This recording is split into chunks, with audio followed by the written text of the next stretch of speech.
Good afternoon from the Surry Hills Creative Precinct, and thank you so much for joining us. Since March this year, we've recorded 8 episodes of the Surry Hills Creative Precinct COVID-19 series, and we're so pleased to be joined today by our Lord Mayor of Sydney, Clover Moore. Welcome, Clover, and thank you so much for being here. Oh, it's a pleasure. I'd firstly like to acknowledge the Gadigal of the Eora Nation, the traditional custodians of the land, and pay my respects to elders both past and present. Lord Mayor, thank you so much for being here. It's been a tough time for Sydney-siders and an unprecedented time. How would you describe the period since March?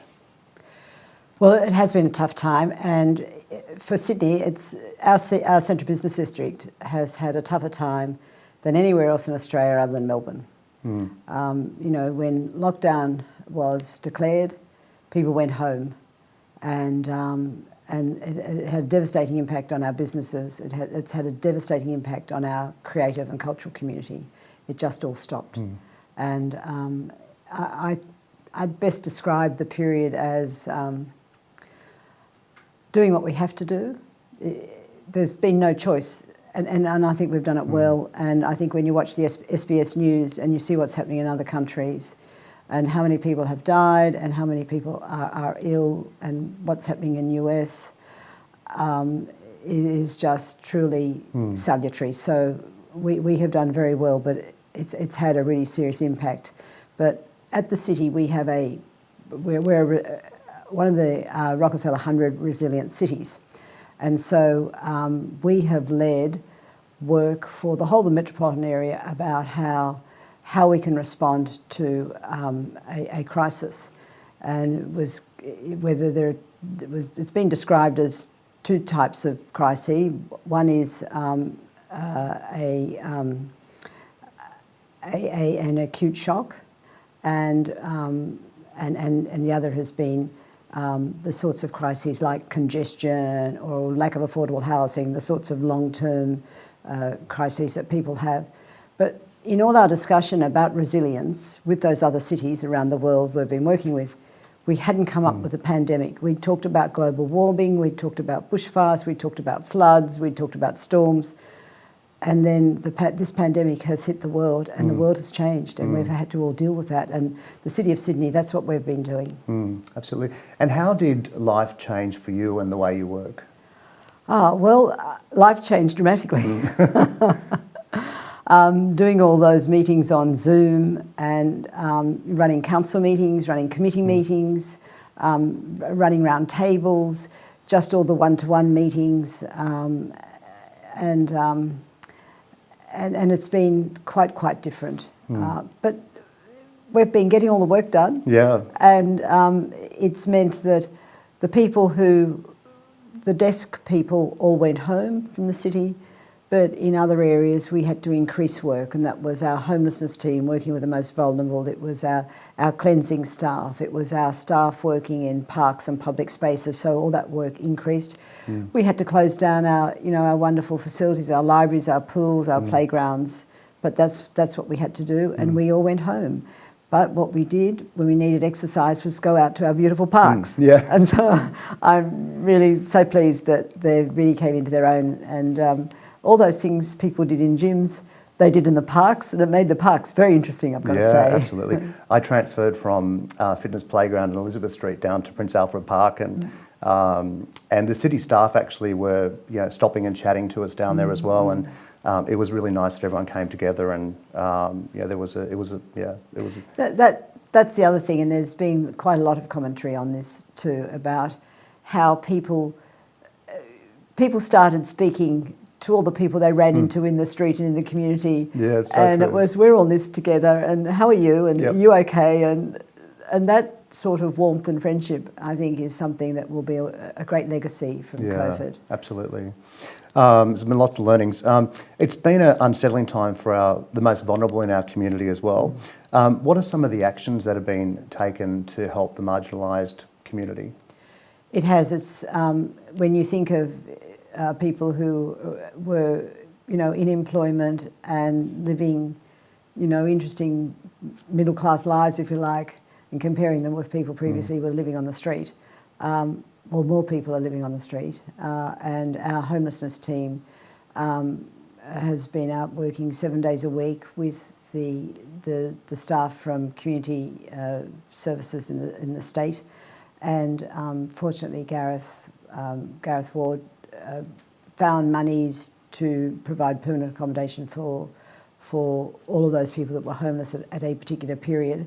Some of them are back on the street again, but that's one thing that we did. And another thing we did was to feed the hungry.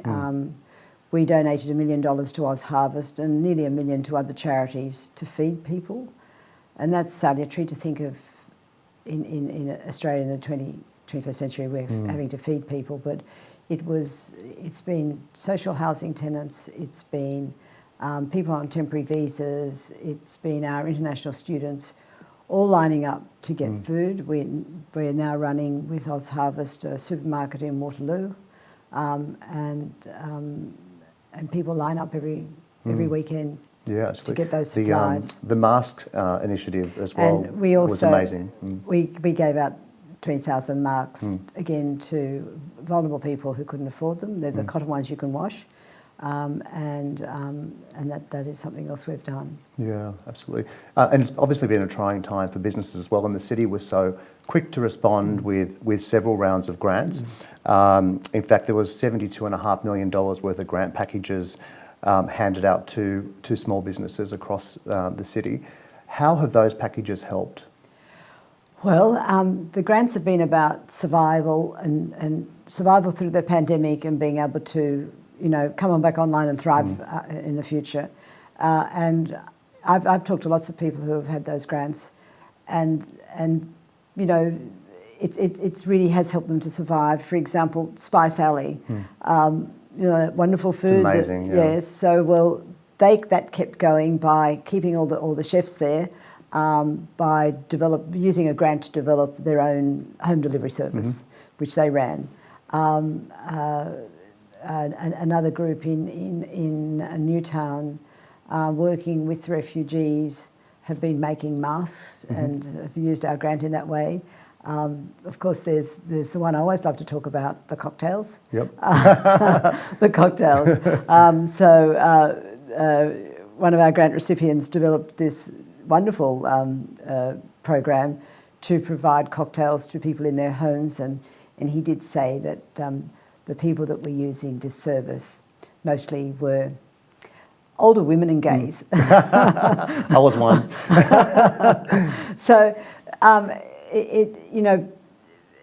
it's people being forced to think about, well, how am I going to survive this? What am I going to do? So they've been reimagining their businesses, and they've used the grant to do their business online or to change the way they deliver, and so again that's going to be a legacy of COVID. That a whole lot of new things are happening that people might decide at the end of the pandemic, well, that's really worked well, I'll keep doing that. Absolutely. So people are being creative and inventive and hanging in there, and we're really proud that our grants are helping with that. Yeah, and the City of Sydney grants have helped continue that reinvention we saw during COVID as well, and whether that was launched for businesses who didn't have an e-commerce presence, they were able to update their websites and or even their premises. They got a grant to sort of renovate because business was slow. So it's enabled all sorts of things to happen. Yeah. But we did do a survey in June. We talked to 1,000 businesses, and they told us that that survey told us that 80% of businesses had to reduce staff and 40% of businesses had to let staff go. So that was a tremendous hit. JobSeeker saved their lives, and the loss of jobs would have been much, much higher if we hadn't had JobKeeper. Yeah, absolutely. The city's community recovery plan supports economic and social recovery from COVID-19. How has that plan helped community partnerships?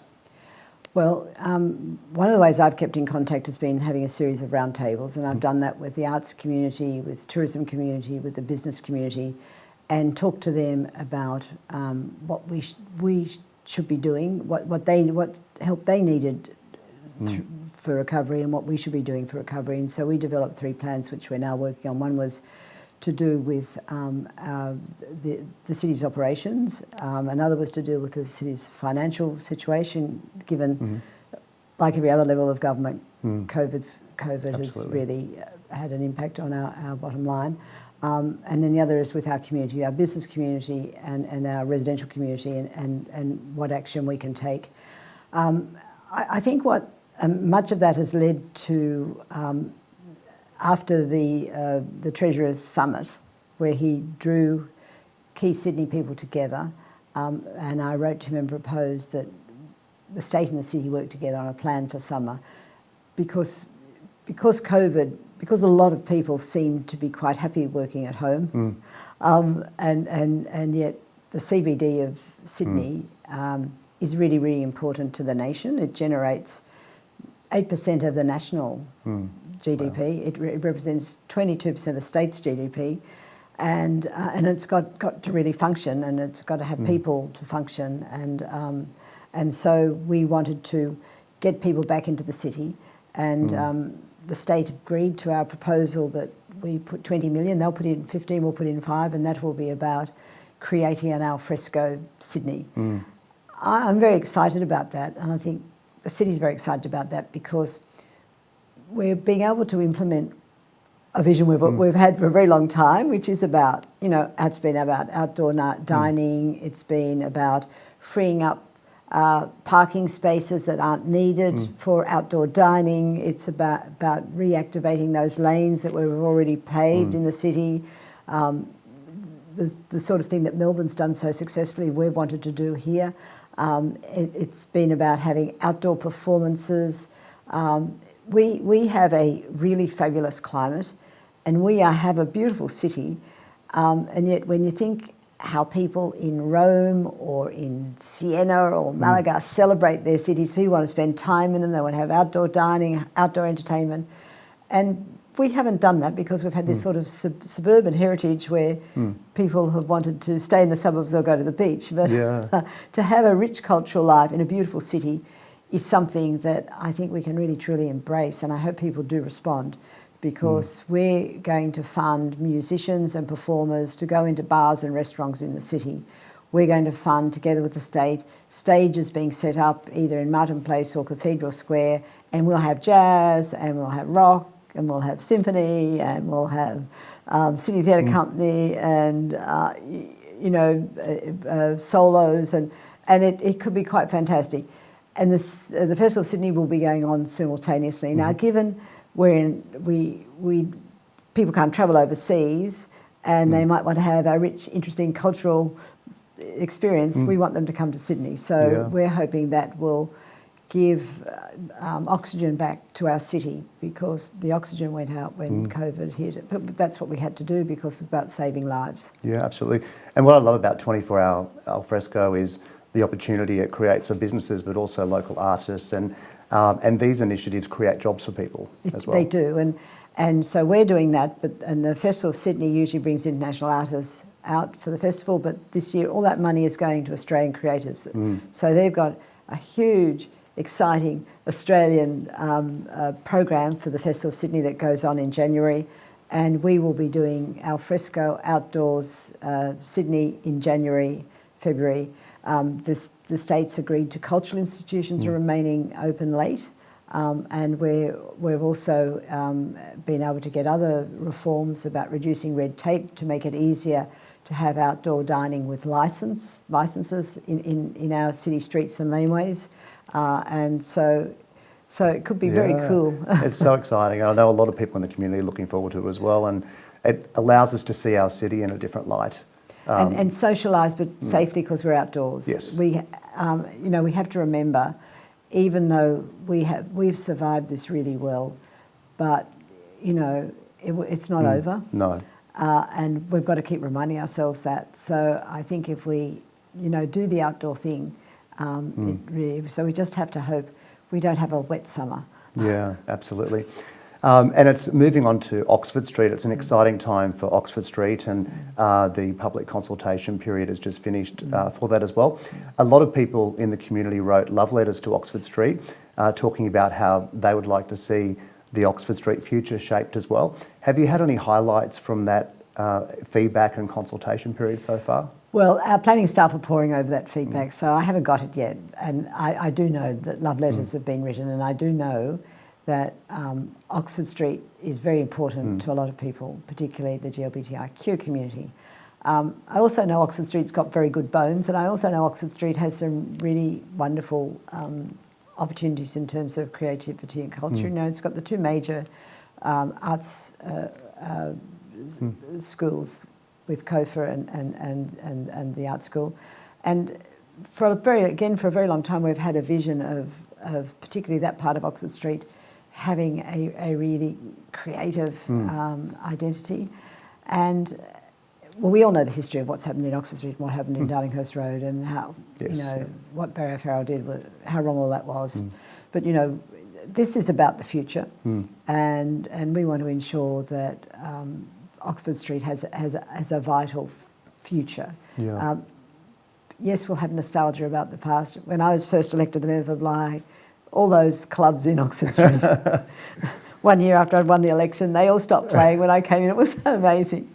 And I remember doing events on the back of a truck with drag queens, and I remember having to judge a drag queen competition, and I chose the winner, and I got very bitchy comments from all those other drag queens, and I thought, I'm not doing that again.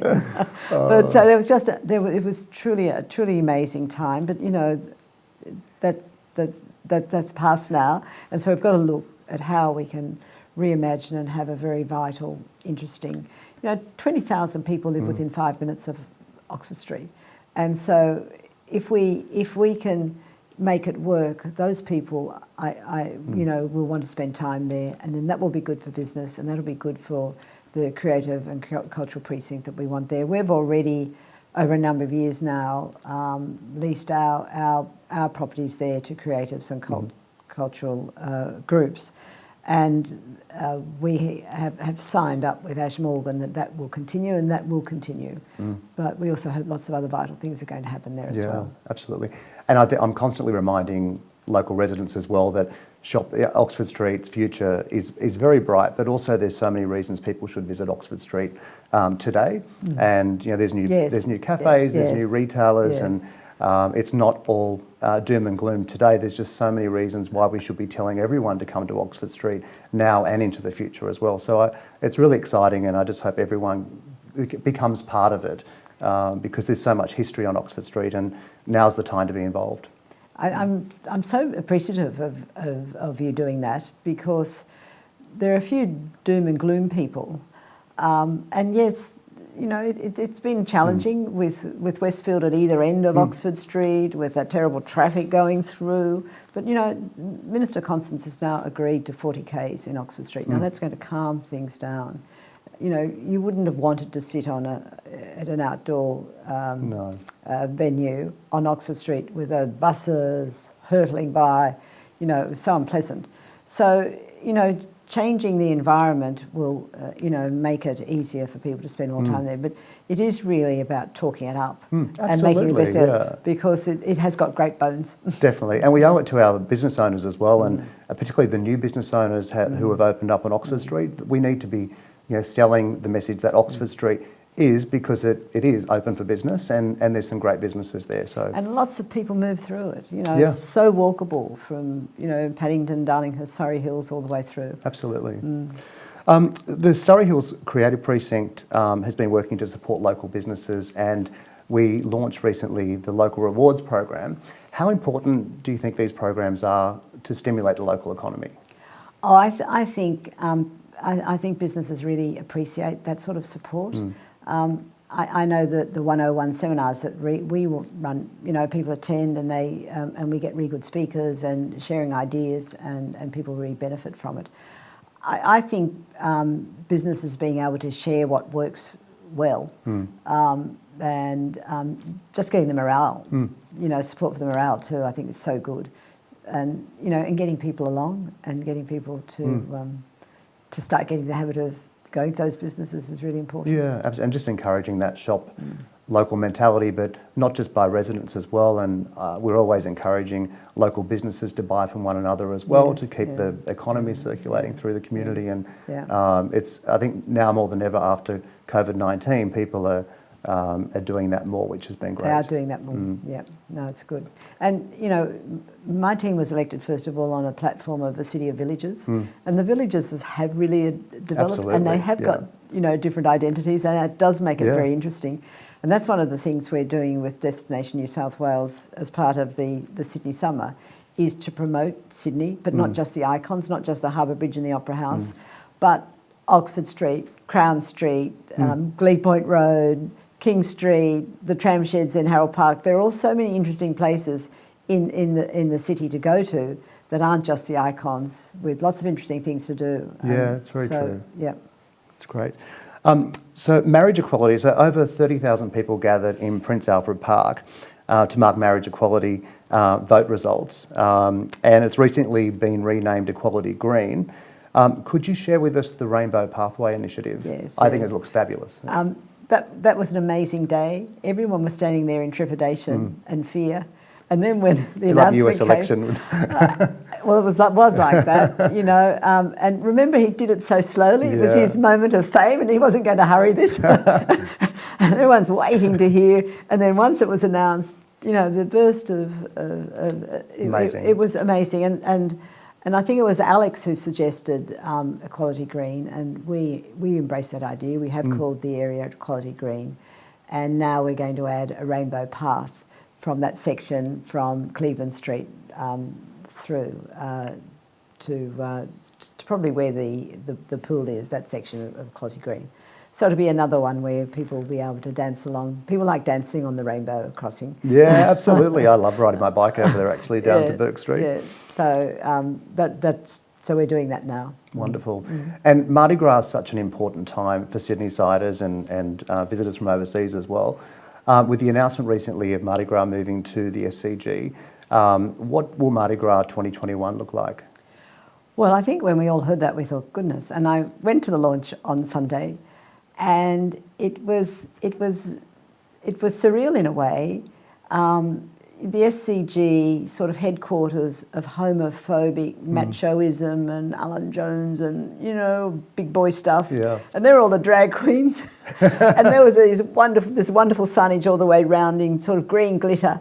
And it was just, you know, it took over and subsumed all that homophobia. It was fantastic. I think it's going to be terrific. I love it. It's going to be like the Royal Easter Show used to be with the ring road, you know, the march going round in the ring. I think it could be quite amazing. But I have to say, it did feel a bit surreal to be there at the SCG doing Mardi Gras. But that's COVID. I mean, COVID's making us do things differently. Yeah. And I think it could be fantastic. Yeah. And I think that the businesses in Oxford Street, I'm sure, will all do celebratory things anyway, and we will want to support and encourage them to do that, to make the most of Oxford Street as well during the 3-week festival, and then the climax will be at the SCG. Yeah, absolutely. And will there be a way for international people who won't be visiting the SCG and international visitors to join in on the Mardi Gras all night? That depends on the borders, doesn't it? That all depends on health measures. I mean, if international visitors come, they'll want LGBTIQ people.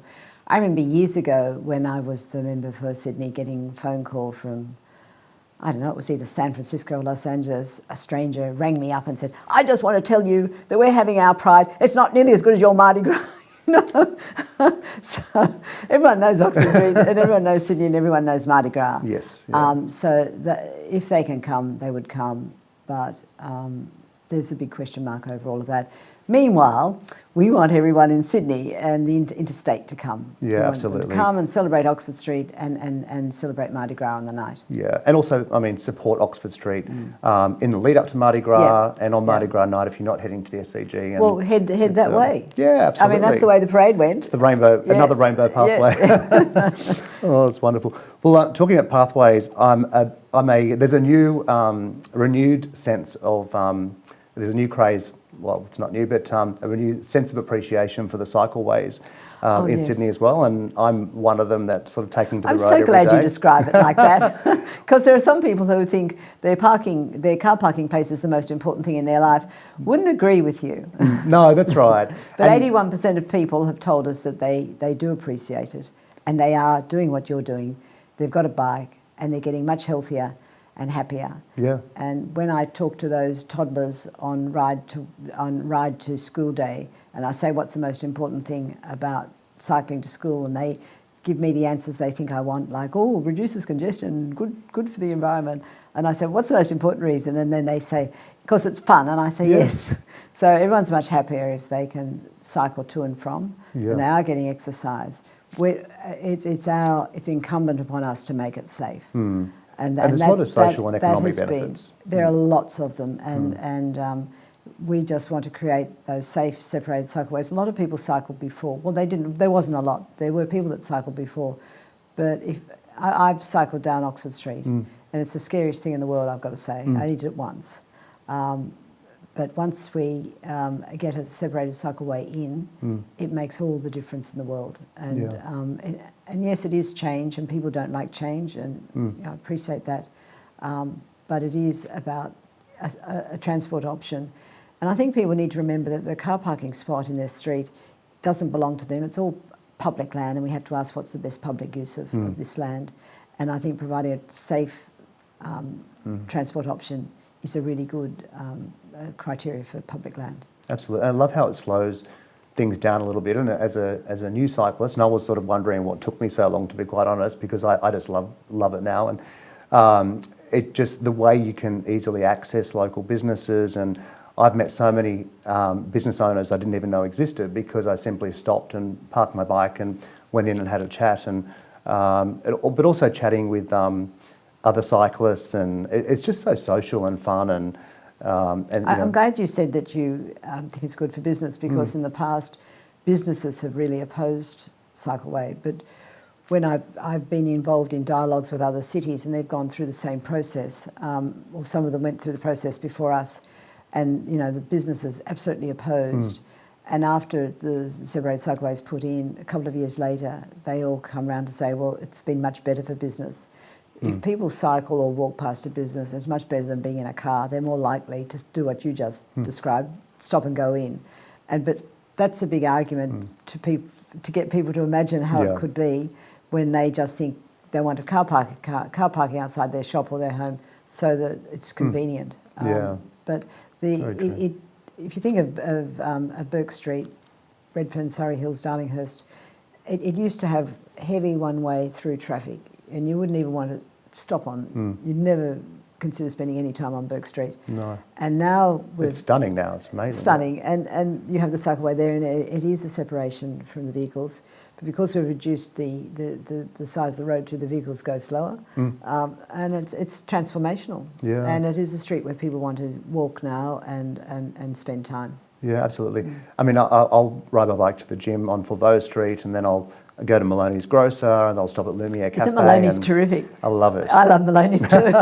Local rewards, you get 10% off on your grocery shop at Maloney's, but it's fabulous, and it's just a nice way to be able to stop and start and break up your journey, and it's been really nice. And we'll have to get you to become an ambassador for our cycling. Yeah, well, I've got the bike now. So, look. As we move into summer now, what would your advice be for local residents and businesses? Well, I think people have got to remember to stay safe. People have got to remember. I think people need to keep watching the SBS news to see how truly terrible it is in other countries. And that could happen here if we aren't careful. So we have to stay safe. We really want people to enjoy our city. We want people to enjoy our villages. We want people to come to the performances that we're going to put on, to come and support the cafes and the restaurants, and enjoy the musicians who'll be performing there. See their friends, socialise, particularly after we've had such an extended period of not seeing each other. It's quite strange after just meeting people on Zoom to actually meet them in the flesh. Yeah, it's very true. And we have to remember to not shake hands and not embrace. And I think bowing is nicer than elbows. It's sort of more respectful. That's very true. Elbows. And a lot of cultures do that anyway. So I think if we can just be careful, but come out and enjoy and support and commune with other members. Yeah, absolutely. And what are your biggest hopes for 2021? Well, I mean, the most important priority for the city, for all the time I've been mayor, has been about addressing global warming. And we're already 100% renewable electricity in our own operations. We have already committed to reducing our emissions, not by 2050, getting to zero emissions, but doing it by 2040, which is putting... It's amazing. Yeah. And I love how Town Hall is now 100% run by renewables. So that will continue to be our top priority. And the election of Biden is, terrific there. And it's also terrific in the last couple of days. Matt Keane, the New South Wales Minister for Energy, has come out with a plan to do what actually we're doing. I mean, we're getting our 100% renewable electricity from wind farms and solar farms in Glen Innes, Wagga Wagga and Shoalhaven. He's doing the same. He's going to encourage private companies to get energy from our country areas. So it's the city working with the country, and it's creating a responsible action for us on climate change. So that's our top priority. I hope also that from this experience of COVID that we will take, the good things we've learned during COVID, like supporting communities and enjoying and using our parks and public spaces. For us at the city, it'll be continuing and accelerating our greening program to increase our canopy, because we know with global warming one of the hardest things will be the heat island effect, and that's going to be our greatest challenge in terms of looking after our community as the summers get hotter and hotter. Creating cool places, cool streets, and that's especially for vulnerable communities. And of course, we want to see federal and state governments investing in affordable housing. They hold the levers for that. Unfortunately, we don't. And so that's something we'll be campaigning on that and doing everything we can to achieve it in our city. And we'll be doing everything we can to achieve Australia taking responsible action on global warming. Yeah, absolutely. But I can't agree more. I just hope that the learnings from this period are embraced and people do have a renewed sense of appreciation about how they live and work, and also appreciate all the great work that the city has done, not just this year, but since you've been Lord Mayor. Things have been incredible. I actually think Sydneysiders are pretty spoiled. And they think that's normal. Yeah, that's right. You've set the bench when you compare it with other cities. That's right. But I think the other good thing that came out of COVID too was governments agreed to reduce regulation. So it's easier to do things, easier to have outdoor dining, easier to get a licence if you're running a responsible venue and have outdoor dining, easier to have performers, easier for performers to have an extended period of time in a venue, increase the hours of activity. So, they're all things that I hope will continue. Yeah, absolutely. But look, thank you so much for everything you've done for the community and for our local businesses as well. And thank you so much for joining us on the Creative Precinct. Oh, it's been a pleasure. Thank you. Thank you.